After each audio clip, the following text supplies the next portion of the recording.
Hello everyone, my name is Judy Romago Salter and today I'm gonna read to you Luke chapter 9.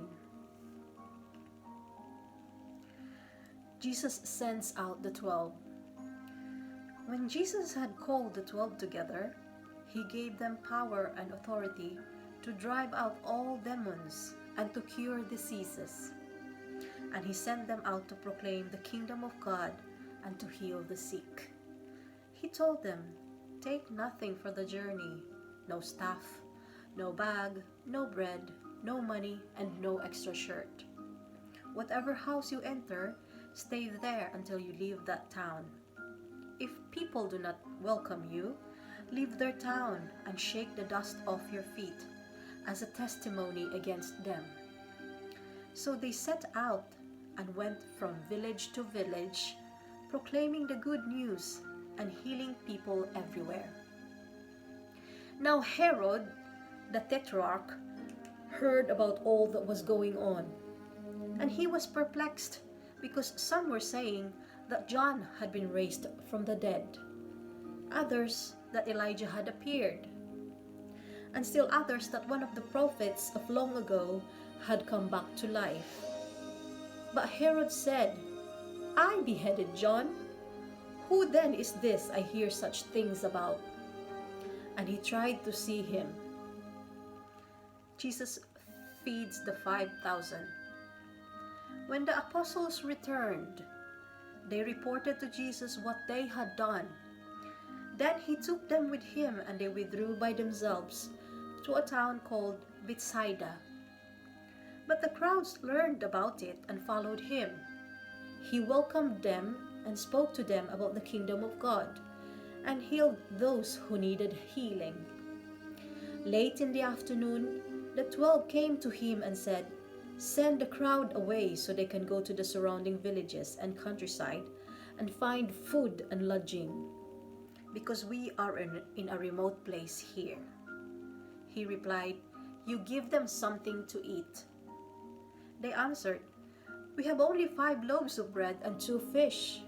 Unless we go and buy food for all of this crowd." About 5,000 men were there. But he said to his disciples, "Have them sit down in groups of about 50 each." The disciples did so, and everyone sat down. Taking the 5 loaves and the 2 fish, and looking up to heaven, he gave thanks and broke them.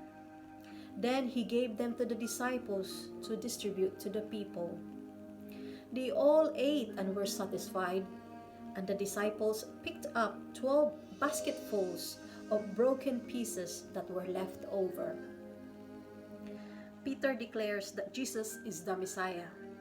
Once when Jesus was praying in private and his disciples were with him, he asked them, "Who do the crowds say I am?" They replied, "Some say John the Baptist, others say Elijah, and still others that one of the prophets of long ago has come back to life." "But what about you?" he asked. "Who do you say I am?" Peter answered, "God's Messiah." Jesus predicts his death. Jesus strictly warned them not to tell this to anyone, and he said, "The Son of Man must suffer many things and be rejected by the elders, the chief priests and the teachers of the law, and he must be killed and on the 3rd day be raised to life." Then he said to them all, "Whoever wants to be my disciple must deny themselves and take up their cross daily and follow me.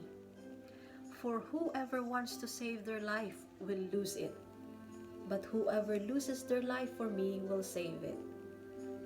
What good is it for someone to gain the whole world and yet lose or forfeit their very self?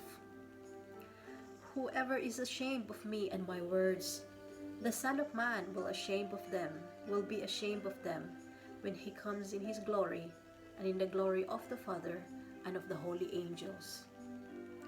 Truly, I tell you, some who are standing here will not taste death before they see the kingdom of God." The Transfiguration. About 8 days after Jesus said this, he took Peter, John, and James with him and went up onto a mountain to pray. As he was praying, the appearance of his face changed, and his clothes became as bright as a flash of lightning. Two men, Moses and Elijah, appeared in glorious splendor, talking with Jesus. They spoke about his departure, which he was about to bring to fulfillment at Jerusalem. Peter and his companions were very sleepy, but when they became fully awake, they saw his glory and the two men standing with him. As the men were leaving Jesus, Peter said to him, "Master, it is good for us to be here. Let us put up 3 shelters, one for you, one for Moses, and one for Elijah." He did not know what he was saying.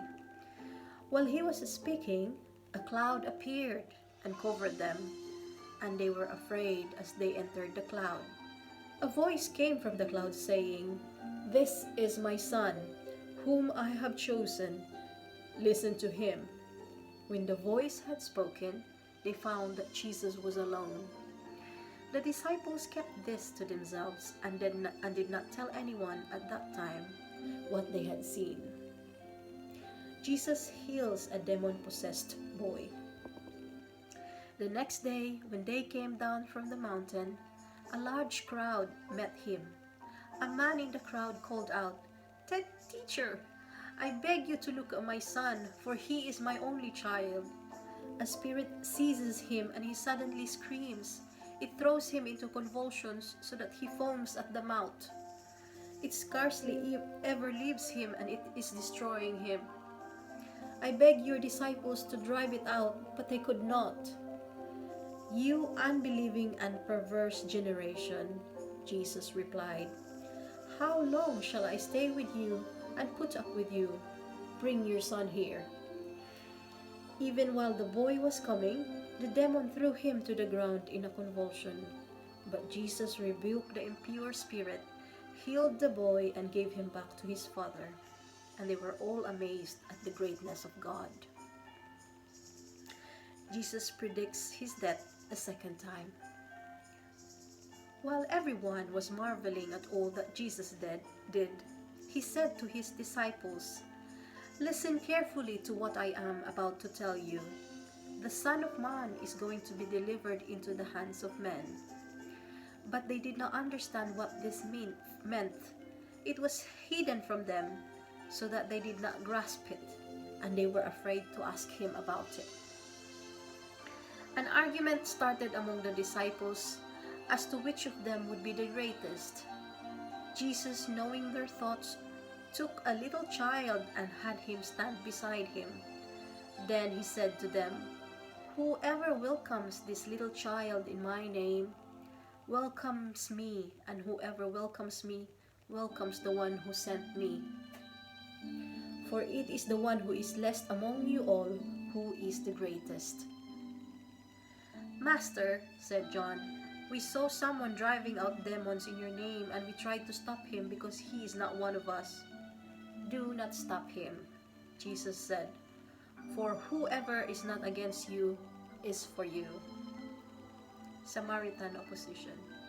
As the time approached for him to be taken up to heaven, Jesus resolutely set out for Jerusalem, and he sent messengers on ahead, who went into a Samaritan village to get things ready for him. But the people there did not welcome him because he was heading for Jerusalem. When the disciples James and John saw this, they asked, "Lord, do you want us to call fire down from heaven to destroy them?" But Jesus turned and rebuked them. Then he and his disciples went to another village. That is Luke chapter 9. Merry Christmas, everyone.